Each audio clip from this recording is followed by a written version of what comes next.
जय जगन्नाथ सांग मैंने आज हूँ शनिवार आज नागर चतुर्थी ओषा थिला से आम घरे आज अरुआ होता देखो आज आम घरे कौन सब आइटम होती अरुआ भात होती डालमा होती भजा भी होती आम घरे ता सहित शाग भी अच्छी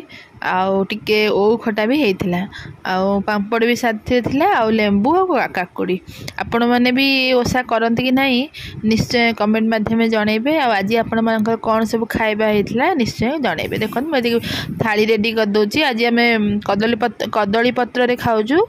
कदली पत्र खाया आपण मानू केमती लगे निश्चय कमेंट माध्यम जनइबे अरुआ भात डालमा तो कदली पत्र खायापी मत बहुत भल लगे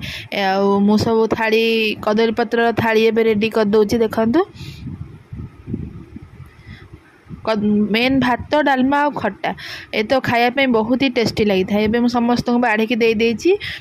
थाली केमती है निश्चय जनइबे कमेंट माध्यम तापर ये बो भी खाऊन देखूँ आपको भी दे